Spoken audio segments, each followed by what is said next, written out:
नमस्ते मुलांनो, कसे आहात तुम्ही? अभ्यास करताय ना? करायलाच पाहिजे. तर आज आपण मूळ संख्या म्हणजे काय आणि संयुक्त संख्या म्हणजे काय हे शिकणार आहोत. तर बघूया, सुरुवात करूया आपण. तर आपल्याला माहित आहे की आपण विभाजक कसे पाडायचे, एखाद्या संख्येचे विभाजक कोणकोणते आहेत हे शिकलेलो आहे. तर आता बघूया आपण दोनचे विभाजक कोणकोणते आहेत.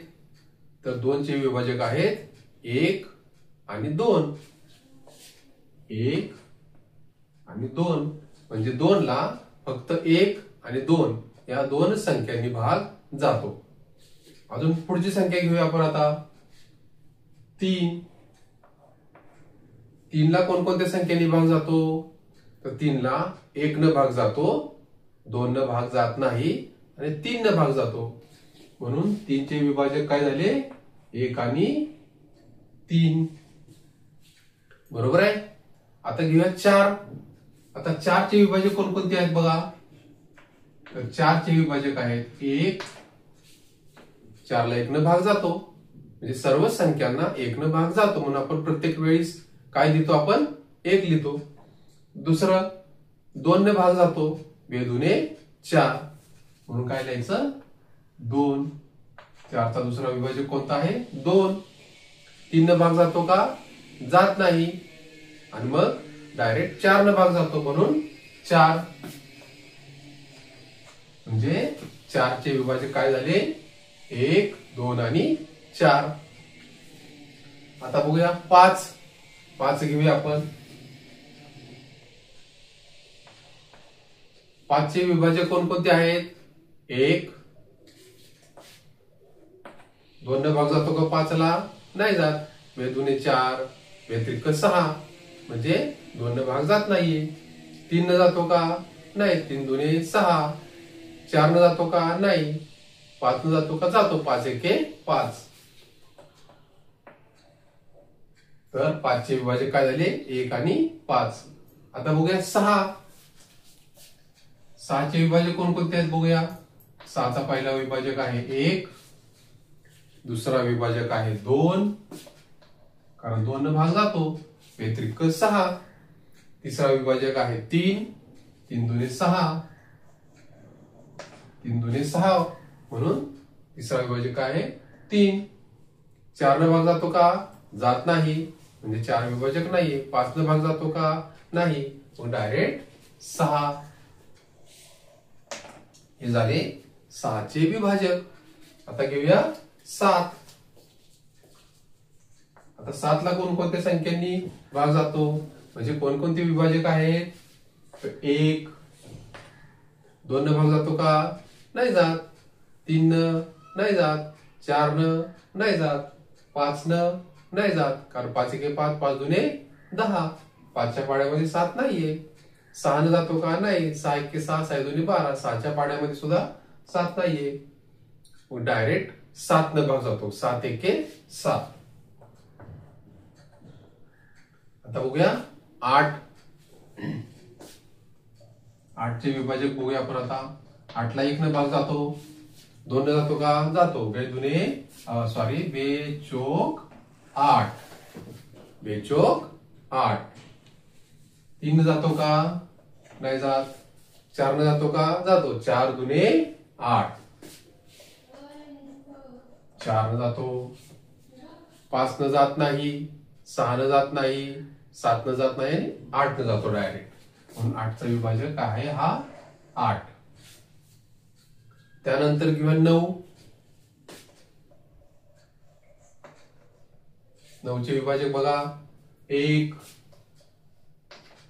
2 न भाग जात नाही 9 ला, कारण 2 चोक 8 आणि 2 पंचे 10. 2 च्या पाड्यामध्ये 9 नाहीये. मग आता घेऊया 3. 3 त्रिक 9. नंतर 4 न भाग जात नाही. 5 न भाग जात नाही. 6, 7, 8 यांनी पण भाग जात नाही, म्हणून डायरेक्ट 9 घेऊया आपण. 3 त्रिक 9, म्हणून 9 न भाग जातो. 9 एके 9. 3 न भाग जातो, कारण 3 त्रिक 9. 9 न भाग जातो, कारण 9 एके 9. आता पुढे घेऊया, इथं घेऊया 10 घेऊया आपण 10. आता 10 बघा 1 न भाग जातो, 2 न भाग जातो, 3 न जात नाही, 4 न जात नाही, 5 न जातो, 5 दोन्ही 10 म्हणून 5 घेऊया. आणि 6, 7, 8, 9 यांनी भाग जात नाही, मग आपण काय करूया डायरेक्ट 10 घेऊया. तर इथं काय घेतलं आपण 10 घेतलं. आता 11 घेऊया. आता बघा 11ला 1 न भाग जातो, कारण आपल्याला माहित आहे की 1 न सर्व संख्यांना भाग जातो. पण 1 घ्यायचा, नंतर 2 न भाग जातो 11ला, नाही जात. 3 न नाही जात, 4 न नाही जात, 5, 6, 7, 8, 9, 10 या कुठल्याच पाड्यामध्ये 11 येत नाही. म्हणजे 2 नंतर 10 पर्यंत कुठल्याच पाड्यामध्ये 11 येत नाही, म्हणून डायरेक्ट आपण काय घेऊया 11 घेऊया. म्हणजे 11चे विभाजक काय झाले 1 आणि 11. आता या ठिकाणी तुम्हाला असं दिसून येईल बघा, इकडे ज्या आपण संख्या लिहिलेल्या आहेत त्या सर्व संख्यांचे विभाजक फक्त 2च आहेत. 1 आहे, प्रत्येकाचे विभाजक 1 आहे आणि ती स्वतः संख्या 1 आहे. म्हणजे 2 असेल तर 2 आहे, 3 असेल तर 3 आहे, 5 असेल तर 5 आहे, 7 असेल तर 7 आहे, 11 असेल तर 11 आहे. म्हणजे ज्या संख्यांचे फक्त 2 विभाजक असतात, फक्त 2, कोणते 1 आणि ती स्वतः संख्या, 1 आणि ती स्वतः संख्या, त्या संख्यांना मूळ संख्या म्हणतात. मूळ संख्या कशाला म्हणतात? ज्या संख्येचे विभाजक 1 आणि ती स्वतः फक्त संख्या आहे अशा संख्यांना काय म्हणायचं?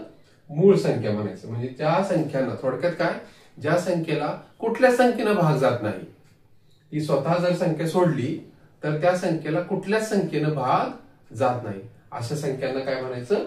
मूळ संख्या. लक्षात? ही व्याख्या तुमच्या पुस्तकामध्ये सुद्धा दिलेली आहे, तर ती तुम्ही वाचायची आहे आणि पाठ करायची आहे. ठीक आहे. आता संयुक्त संख्या कशाला म्हणायचं? तर संयुक्त संख्या म्हणजे ज्या संख्येचे एकापेक्षा जास्त विभाजक आहेत.